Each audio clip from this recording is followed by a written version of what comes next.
మొగుళ్లపల్లి మండల కేంద్రంలో 78వ స్వాతంత్ర దినోత్సవ వేడుకలు ఘనంగా జరిగాయి. మొగుళ్లపల్లి మండలం ఇస్పేట గ్రామంలోని జెడ్పీహెచ్ఎస్ పాఠశాలలో SPIC and green star fertilizer limited వారి ఆధ్వర్యంలో స్కూల్ పిల్లలకు బ్యాగులు, నోట్బుక్స్ పంపిణీ చేశారు. ఈ కార్యక్రమానికి ముఖ్య అతిథులుగా tahsildar Sunitha, Chityal market vice chairman Rafi, నాయకులు తక్కలపల్లి రాజు, రాము, రమేష్ పాల్గొన్నారు. పోరాటాలు చేసి మహనీయులతోటి ఆత్మ బలిదానాలు చేసుకొని ఈ యొక్క స్వాతంత్రాన్ని తేవడం జరిగింది.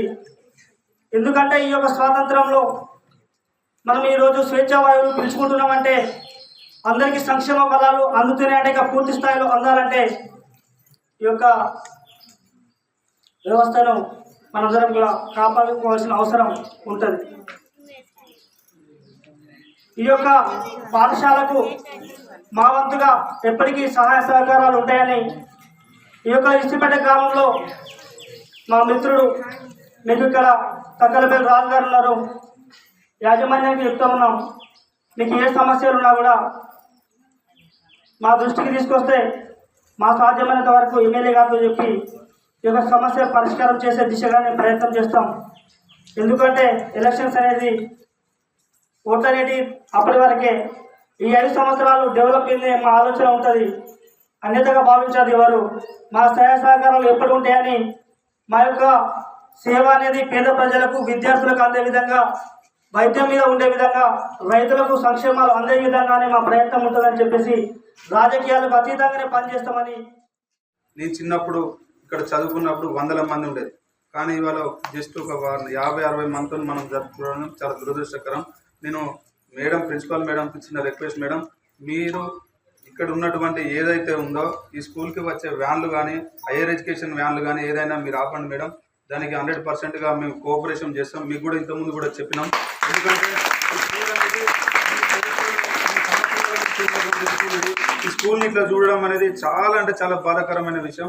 మా గురువు కూడా రఫీనటైనా మా గురువు కూడా నాకు చిన్నప్పటి నుంచి నాకంటూ సూపర్ సీనియర్లు కూడా చదువు చెప్పిండు.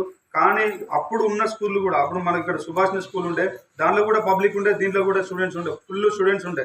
కానీ ఇలా ఇంతమందితో తగ్గడం అనేది కొంచెం దురదృష్టకరం మేడం. మీరందరూ మీ సహకారం మాకు ఇస్తే, మీరు తోడైతే ఉండేటువంటి వ్యాన్లు ప్రైవేట్ స్కూల్ ఏమైతే ఉన్నాయో వాటిని ఆపి ఈ స్కూళ్ళకి మనం చేసుకుందాం. పేరెంట్స్ని కూడా మనం మోటివేషన్ చేస్తాం, మీతో పాటు మేము కూడా తిరుగుతాం మేడం. అదేవిధంగా ఇక్కడ ఉన్నటువంటి 10వ తరగతి విద్యార్థులు ఎవరైతే ఉన్నారో వచ్చే సీజన్ ఇప్పుడు ఎగ్జామ్లు ఏమైతే ఉన్నాయో వాళ్ళు 10/10 ఎవరెవరికైతే ఉంటో ఎంతమంది అయినా రాని మేడం, 10/10 వచ్చిన వాళ్ళకి నేను 5,000 రూపాయలు ఇక్కడ నుంచి ప్రతి స్కూల్ ఇస్తాను. 5,000 రూపాయలు ఇక్కడ ఉన్నటువంటి 5 కానీ 10 మంది రాని నేను ఒక్కొక్కరికి 5,000 రూపీస్ పే చేస్తాను ప్రతి ఒక్కరికి. దాంతోపాటు మేడం ఇక్కడ చిన్న చిన్న అవసరాలు ఉన్నాయి మేడం, మేడం గారు, వాటిని కూడా కొంచెం మీరు మీ దృష్టిలో పెట్టుకొని కొంచెం తీర్చాలా మేడం. అదేవిధంగా మాకు ఇక్కడ ఉన్నటువంటి టీచర్లు వీళ్ళందరూ ఫుల్ కోఆపరేషన్తో పనిచేస్తున్నారు మేడం. ఏమన్నా అవసరం ఉంటే మీ సహాయ సహకారం మాకు కొంచెం చేయాలి మేడం. Thank you. కోరారు. సో మాకు మెడికల్ క్యాంపు మీ కంపెనీ ద్వారా నుండి ఏమైనా మెడికల్ క్యాంపు ఇట్లా ఏమైనా చేసేది ఉంటే మా విలేజ్ సెలెక్ట్ చేసుకోమని చెప్పారు.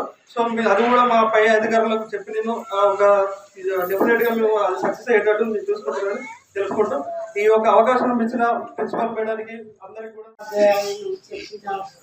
విద్యా బుద్ధులు నేర్చుకొని మీ తల్లిదండ్రులకి, సమాజానికి మేలు చేసే విధంగా మంచి డాక్టర్స్ కానీ, తర్వాత ఇంజనీర్స్, ఇంకా ఈ ఇష్టం మీకైతే ఏ వృత్తి, ఏ విద్య అయితే ఇష్టం ఉంటుందో ఆ రకంగా మీరు మంచిగా కష్టపడి చదువుకొని సమాజానికి సేవ చేయాలి. ఒకటి మీరు పేరు తెచ్చుకొని మీ తల్లిదండ్రులకు, ఉపాధ్యాయుల పేరు ఉండే విధంగా మీరు మంచి భావి పౌరులుగా కావాలని కోరుకుంటున్నాను. ఈ కార్యక్రమానికి